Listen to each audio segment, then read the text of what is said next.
وہ جنت کو اس قدر خوبصورت بنا کے ہمارے سامنے پیش کرنے والا ہے کہ انسان کی سوچ وہاں تک پہنچ ہی نہیں سکتی۔ آپ کبھی پاکستان ہی کو صرف وزٹ کریں، پاکستان کے ایسے ایریوں میں جائیں جہاں پہ اللہ رب العزت نے بے پناہ خوبصورتی رکھی ہے۔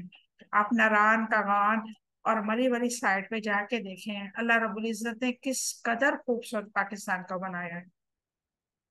اور اگر یہ پاکستان صرف چھوٹا سا ملک ہے، اس قدر اللہ تعالیٰ نے خوبصورت بنایا ہے، پوری دنیا اللہ تعالیٰ نے کس قدر حسین بنائی ہے۔ اور اگر دنیا اس قدر خوبصورت ہے تو سوچے جنت کس قدر خوبصورت ہوگی۔ جب بھی کبھی خوبصورت نظارہ دیکھیں، جب بھی کوئی خوبصورت چیز دیکھیں، جب بھی کوئی یعنی کہ خوبصورت پھل دیکھیں، پھول دیکھیں، کوئی چیز بھی آپ کو متاثر کرے، وہ قدرتی مناظر ہوں، وہ کھانے پینے کی اشیاء ہوں، یا وہ رہائش کی جگہ ہو، تو آپ اپنے آپ سے سوال کیا کریں کہ اگر یہ دنیا کی چیزیں اس قدر خوبصورت ہیں، ہمیں متاثر کر رہی ہیں، تو کیا جنت اس سے کہیں گنا خوبصورت ہوگی؟ اور کیا جنت ہمیں حاصل ہوگی؟ کیا ہم جنت میں جا سکیں گے؟ کیونکہ جنت میں جانے کی تیاری ہمیں ابھی سے کرنی ہے۔ کوئی بھی انسان ایسا نہیں ہوتا کہ وہ اپنی منزل کے سفر پہ نکلے اور گھر سے کچھ نہ لے کے نکلے۔ وہ نہ اپنے لیے زادرہ لے کے نکلے اور نہ ہی اپنے لیے کوئی ایسے ساز و سامان لے کے نکلے جو اس کی زندگی میں یا اس کی منزل میں جا کے اس کو وہ استعمال میں آئے۔ اس کی ضروریات زندگی کے لیے وہ چیزیں جو ہوں گی وہ لازمی اپنے ساتھ لے کے نکلے گا۔ اور ہمارا اصل ٹھکانہ جو ہے وہ جنت ہی ہے۔ اللہ رب العزت نے اس دنیا میں ہمیں صرف ایک آزمائش کے لیے، ایک امتحان کے لیے بھیجا۔ نبی کریم صلی اللہ علیہ وسلم کی حدیث مبارکہ ہے کہ مومن کے لیے یہ دنیا قید خانہ ہے اور کافر کے لیے یہ دنیا جنت ہے، کیونکہ ایک قید بہت ضروری ہے۔ مومن اگر اس دنیا کی اپنی زندگی کو قیدیوں کی طرح گزار لے گا تو اللہ رب العزت اس کو آخرت میں جنت الفردوس عطا فرمائیں گے۔ اور اگر انسان اپنی زندگی کو موج مستی میں، اپنی من چاہی زندگی میں اور انجوائمنٹ میں گزار دے گا تو آخرت میں قید ضرور ہوگی۔ اور آخرت کی قید جو ہے وہ بہت ہی خوفناک ہوگی، المناک ہوگی۔ آخرت کی قید سے بچنے کے لیے یہ دنیا کی جو زندگی ہے، یہ عارضی جو زندگی ہے، اس سے ہمیں اپنے آپ کو قیدیوں کی طرح گزاریں گے تو ہمارے لیے اللہ رب العزت نے جنت الفردوس سجا رکھی ہے انشاءاللہ۔ اللہ رب العزت سے دعا ہے کہ اللہ تعالیٰ ہمیں ایسے عمل کرنے کی توفیق عطا فرمائے جو ہمیں جنت تک لے جائے۔ آگے اللہ رب العزت فرمایا ہے کہ اللہ تعالیٰ سے خوف رکھنا کس چیز کی ضمانت ہے؟ اللہ تعالیٰ سے خوف رکھنا اس بات کی ضمانت ہے کہ انسان ہر دوسرے کو خوف سے بے نیاز کر دیا جائے گا۔ کتنا خوبصورت پیغام ہے۔ انسان جب اپنے رب کا خوف اپنے دل میں بسا لیتا ہے تو اس کے اندر کیا ہوتا ہے؟ اللہ رب العزت اس اپنے خشیت کی وجہ سے، اپنی رحمت سے انسان کے دل میں سارے ہی ڈر نکال دیتا ہے۔ سارے شک و شبہات سے اللہ رب العزت انسان کو نکال دیتا ہے۔ اور یہ ہمارے دین کی خوبصورتی ہے۔ آپ جتنا اس کی گہرائی میں جائیں گے، آپ جتنا دین کو سمجھنے کی کوشش کریں گے، اللہ رب العزت آپ کو اتنا ہی سکون، اطمینان اور آپ کے ارد گرد کے لوگوں میں آپ کا رعب، دبدبا اور آپ کی عزت بڑھائے گا۔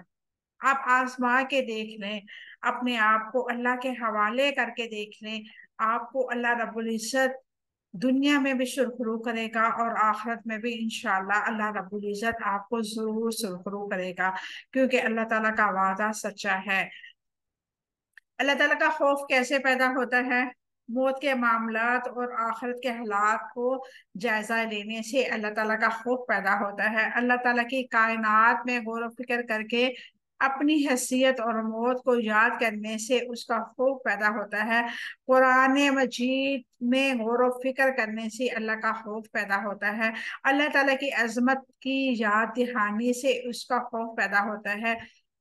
حدیث مبارکہ میں ہے کہ رسول اللہ صلی اللہ علیہ وسلم اور سیرت حبیب کو غور و فکر کرنے اور اللہ تعالیٰ کا خوف پیدا ہوتا ہے۔ گناہوں کو یاد کر کے توبہ کرنے سے اللہ تعالیٰ کا خوف پیدا ہوتا ہے۔ برائی کے انجام سے خوف زدہ خوف الہی کا سبب بنتی ہے۔ خوف الہی رکھنے والے سیرت کا مطالعہ سے خوف الہی پیدا ہوتا ہے۔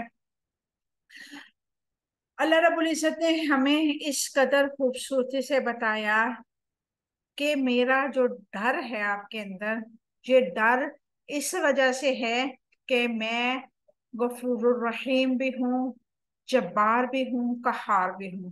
اگر تم میری اس صفات سے ڈرتے ہوئے میرے سامنے جھک جاتے ہو تو میں رحمان الرحیم بھی ہوں۔ اللہ رب العزت کا خوف اس وجہ سے نہ ہو کہ لوگوں کو ہم دکھائیں کہ ہم تو بہت ہی اللہ سے ڈرنے والے ہیں۔ ہماری تنہائیاں جو ہیں وہ اللہ کے خوف سے بھری ہونی چاہیے۔ ہم جب اکیلے ہوں تب ہمیں خوف محسوس ہو۔ جب ہم اکیلے ہوں تو اپنا محاسبہ کریں، ہم موت کو کثرت سے یاد کریں کہ ہم نے مرنا ہے ایک دن۔ آپ کبھی اکیلے بیٹھ کے سوچیں کہ میں نے ایک دن مرنا ہے، میری ہڈیاں، میرا جسم سب ختم ہو جائے گا۔ تو اپنے کیفیت کو محسوس کیجئے گا کہ آپ کی اس ٹائم کیا کیفیت ہوتی ہے۔ آپ کے رونگٹے کھڑے ہو جائیں گے کہ میں نے منو مٹی کے نیچے چلے جانا ہے، اور آہستہ آہستہ یہ دنیا کے لوگ سبھی مجھے بھول جائیں گے۔ صرف اور صرف یاد رکھے گا تو میرا رب مجھے یاد رکھے گا، اور میرے کام آئیں گے تو میرے اعمال میرے کام آئیں گے۔ تو اللہ رب العزت کو یاد رکھنے کی فائدہ یہ ہے کہ انسان اپنے اعمالوں کو درست فرما لیتا ہے، اور اس کی کوشش ہوتی ہے کہ وہ ہر وہ کام کرے جو اس کے رب کی رضا کی خاطر ہے۔ آگے اللہ رب العزت نے فرمایا وَلِأُتِمَّ نِعْمَتِي عَلَيْكُمْ، اور تاکہ میں اپنی نعمت تم پر پوری کر دوں۔ اس کی کیا وضاحت ہے؟ یعنی کہ کعبہ کو قبلہ بنا کے اپنی نعمت شریعت مطہرہ تم پر ہر طرح سے مکمل کرنا چاہتا ہوں۔ اس سے یہ یقین ملتا ہے کہ اللہ تعالیٰ اپنا دین ہر پہلو سے مکمل کرنا چاہتا ہے۔ حدیث مبارکہ میں ہے تمام النعمت دخول الجنہ، نعمتوں کا اتمام جنت کا داخلہ ہے۔ جامع ترمذی حدیث نمبر 3527۔ نعمتوں سے مراد امامت اور پیشوائی ہے کی نعمت ہے جو بنی اسرائیل سے لے کے امت مسلمہ کو دے دی گئی۔ اب ساری انسانیت کو اللہ تعالیٰ کے راستے اور نیکی کے راستے پہ چلانے کی خدمت اس امت کے سپرد کر دی گئی۔ یہ کتنی بڑی ذمہ داری اللہ رب العزت نے ہم پہ سونپی ہے، اور جتنی بڑی ذمہ داری ہوگی اللہ رب العزت اتنا ہی انسان کو آزمائے گا۔ جیسے ایک چیز ہے، کوئی گھر بناتا ہے، اس کی بنیاد ہم جتنی مضبوط رکھیں گے اس کی عمارت اتنی ہی خوبصورت اور مضبوط ہوگی۔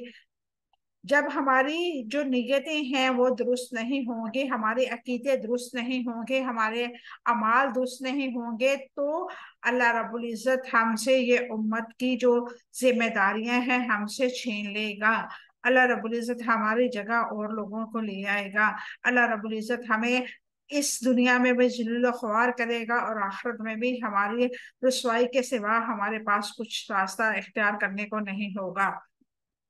اللہ تعالیٰ نے اپنی نعمت کی تکمیل کے لیے کیا طریقہ اختیار کیا ہے؟